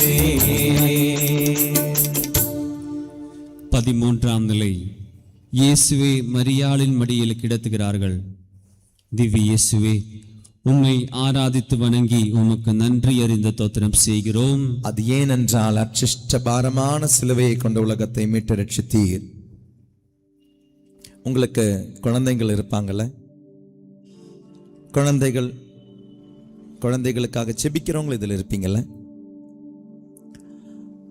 ஒரு நிமிஷம் யோசிச்சு பாருங்க, நீங்க உயிரோடு இருக்கிறீங்க, உங்க பிள்ளைகள் இறந்துட்டாங்க, எப்படி இருக்கும்?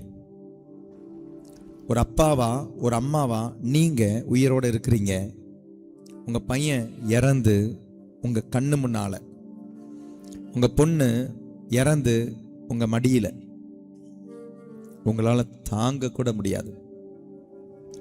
நீங்க கேட்குற ஒரு கேள்வியோ ஜெபமோ இருக்கலாம், ஆண்டவரே என் உயிரை எடுத்துட்டு என் பிள்ளையை விட்டுருக்கலாமேன்னு. அதே வேதனையில கடந்து போற அன்னை மரியாள், அவங்களுக்கு ரொம்ப வயசெல்லாம் கிடையாதுங்க. கல்யாணம் ஆகும்போது என்னமோ 14 வயசு இருக்கும், இல்லை 12 வயசு இருந்திருக்கும். இயேசுவுக்கு இன்னைக்கு 33 வயசு. ஒரு வருஷத்துல பிறந்திருப்பார்னு வச்சுக்கோங்க. 13 14 வயசுல குழந்தையை பெத்தெடுத்திருக்கிறாங்க. 33 வயசுனா மாதாவுக்கு எவ்வளோ வயசு இருக்கும்? 47 வயசு. அவ்வளோதாங்க, சின்ன பொண்ணு. அவளுடைய மகன் இறந்து தனியாக இருக்கிற அந்த அன்னை மரியாளுடைய அந்த மனநிலையை யோசிச்சு பாருங்க. மாதா கூக்குரலிட்டு புலம்பி அழல. இயேசுவை பெத்லகேமிலே பெற்றெடுத்த பொழுதும் மாதா அந்த எக்ஸைட்மெண்ட் காமிக்கவே இல்லை. அதுதாங்க மாதா.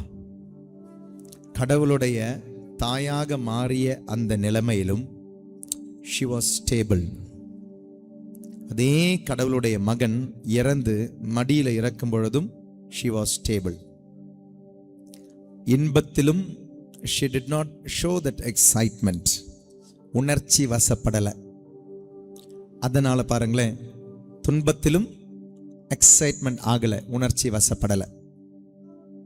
இன்பமும் கடவுளிடமிருந்து பெற்ற நான், அதே துன்பமும் கடவுளிடமிருந்து பெற்று மாற்றி செய்கிறேன். இதுதாங்க உண்மையான ஆன்மீகம், இதுதாங்க உண்மையான கிறிஸ்தவம். இன்பம் வரும்பொழுது கத்தி கூச்சல் போட்டு நன்றி நன்றி ஆண்டவரேன்னு சொல்ற அதே நாக்கில் இன்னைக்கு துன்பம் வரும்பொழுது ஏன் ஆண்டவரே இந்த துன்பம்னு கேட்க காரணம் தெரியுமா? we are not spirituals. ஒரு ஆன்மீகவாதியை இன்னும் மாறலைங்க. இன்பத்தில் ஆண்டவரை துதிக்கிறோம், துன்பத்தில் ஆண்டவரை தூற்றுகிறோம். But Mother Mary is showing a beautiful life example. She did not get excitement at the birth of Jesus and the death of Jesus. நிதானம், நிதானம். இயேசுவின் பிறப்பில் இருந்த அதே நிதானம் இயேசுனுடைய இறப்பிலும் இருக்கு. இயேசுவை பெற்றெடுத்த பொழுது கடவுளுடைய திருவுளம் என்று ஏற்றெடுத்த அதே கன்னி மரியாள் இயேசுனுடைய இறப்பையும் கடவுளுடைய திருவுளம் என்று ஏற்றெடுக்கிறாள். இப்படி முடியுமா நமக்கு? அப்படி நீங்க வளர்ந்தீங்கன்னா நீங்கள் கிறிஸ்தவத்தினுடைய ஆன்மீகத்தில் இருக்கிறீங்க. இன்பத்தை மட்டும் பெற்றுக்கொண்டு சிலுவைகளை தூற்றி அதிலிடமிருந்து தூர போடும் நான் கிறிஸ்தவன் அல்ல. ஜெபிப்போமா? அம்மா மாதாவே, கன்னித்தாயே, உன்னுடைய இந்த வேதனைக்கு காரணம் நானும் தான், உன்னுடைய இந்த வியாகுலத்திற்கு காரணமும் நானும் தான். இன்பத்திலும் துன்பத்திலும் கடவுளுடைய திருவுளம் என்று பெற்றெடுக்க எனக்கு கற்றுத்தந்த தாயே, என்னோடு இருந்து என்னுடைய இன்பமும் துன்பமும் ஆண்டவரோடு சேர்த்து பயணிக்க என்னையும் ஆசீர்வதியும், எனக்காக பரிந்துரையாகிரும் அம்மா. அமேன். எங்கள் பேரில் தயவாயிரும் சுவாமி, எங்கள் பேரில் தயவாயிரும். எங்கள் பேரில் தயவாயிரும் சுவாமி, எங்கள் பேரில் தயவாயிரும். மரித்த விசுவாசிகளின் ஆன்மாக்கள் இறைவனின் இரக்கத்தினால் நித்திய பாற்றி அடைய கடவார்களாக. அமேன்.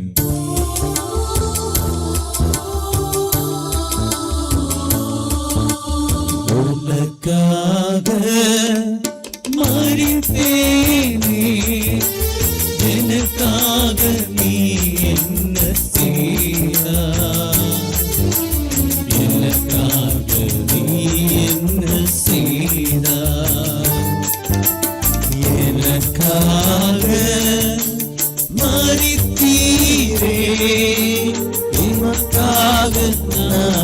என்ன செய்வேன், உமக்காக நான் என்ன செய்வேன். 14ஆம் நிலை. இயேசுவே கல்லறையில் அடக்கம் செய்யப்படுகிறார். திவ்ய இயேசுவே, உம்மை ஆராதித்து வணங்கி உமக்கு நன்றி அறிந்த தோத்திரம் செய்கிறோம். அது ஏனென்றால் அச்சிஷ்ட பாரமான சிலுவையை கொண்டு உலகத்தை மீட்டு ரட்சித்தீர்.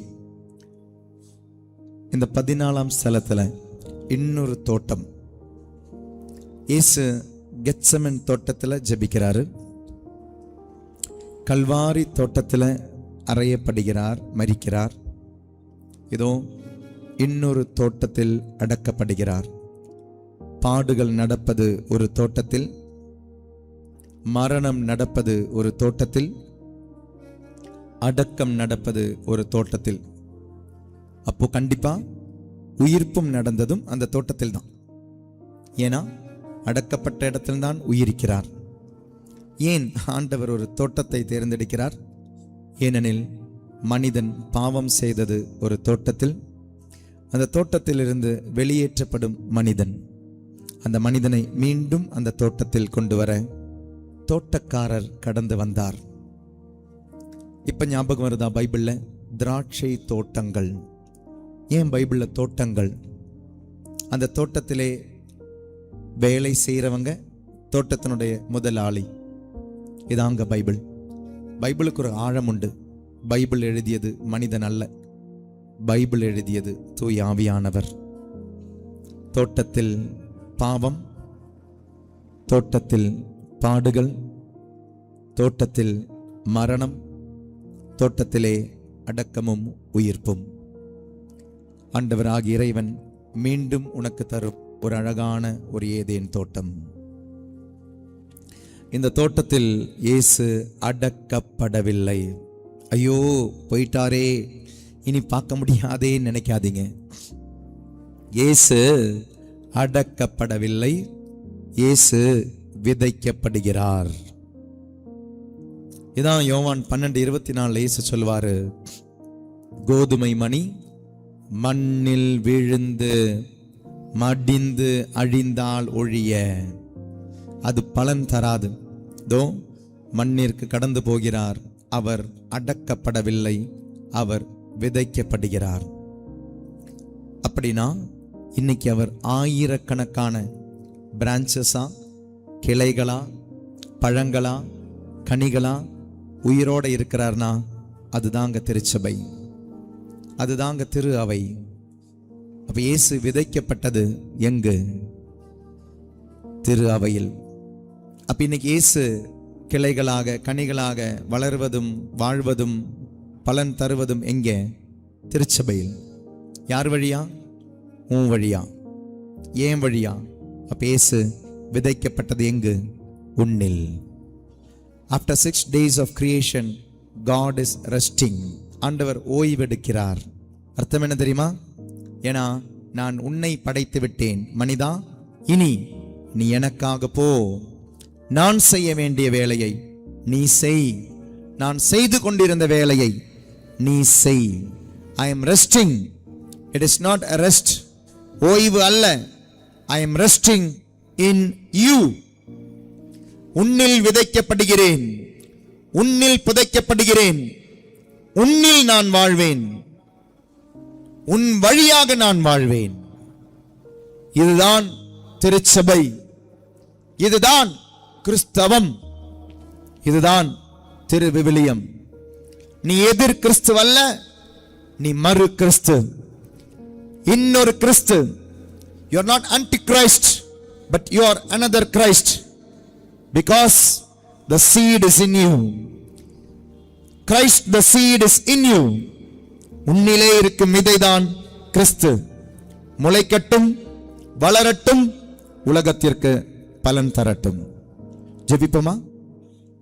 ஆண்டவரே, நீ என்னில் விதைக்கப்பட்டாய் என்பதை உணர்கிறேன். த்ரூ பேப்டிசம் என் வழியாக இந்த உலகிற்கு பலன் தர, நீயாக நான் மாற, இனி வாழ்வது நான் அல்ல, கிறிஸ்துவே என்னில் வாழ்கிறார் என்ற வார்த்தையை புரிந்து கொண்டு கிறிஸ்துவாக வாழ, கிறிஸ்துவுக்காக வாழ ஆசைப்படுகிறேன். ஆசீர்வதியும். ஆமேன். எங்கள் பேரில் தயவாயிரும் சுவாமி, எங்கள் பேரில் தயவாயிரும். எங்கள் பேரில் தயவாயிரும் சுவாமி, எங்கள் பேரில் தயவாயிரும். மரித்த விசுவாசிகளின் ஆன்மாக்கள் இறைவனின் இரக்கத்தினால் நித்தியலை பாற்றி அடைய கடவார்களாக. ஆமேன்.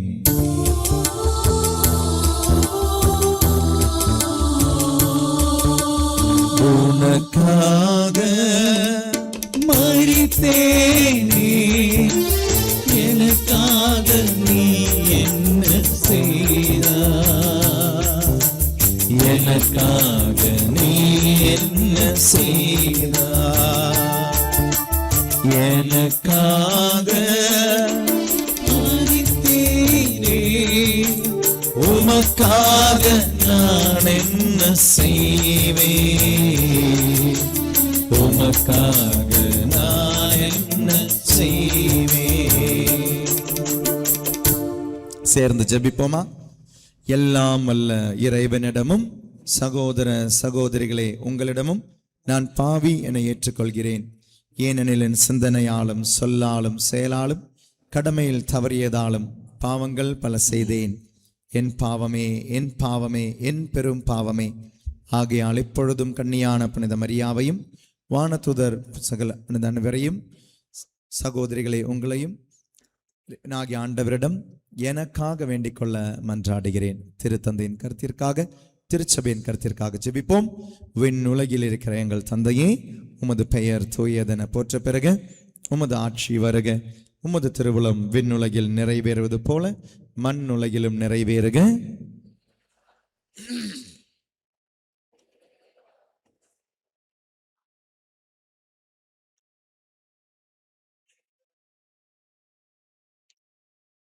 அருள் நிறைந்த மரியே வாழ்க. ஆண்டவர் உம்முடனே, பெண்களுள் ஆசி பெற்றவர் நீரே. உம்முடைய திருவயிற்றின் கனியான இயேசுவும் ஆசி பெற்றவரே. புனித மரியே, இறைவனின் தாயே, பாவிகளாயிருக்கிற எங்களுக்காக இப்பொழுதும் எங்கள் இறப்பின் வேளையிலும் வேண்டிக் கொள்ளும். ஆமென். தந்தைக்கும் மகனுக்கும் தூய ஆவியானவருக்கும் ஆட்சி உண்டாவதாக. தொடக்கத்தில் இருப்பது போல இப்பொழுதும் எப்பொழுதும் என்றென்றும் இருப்பதாக. ஆமென். ஆமென்.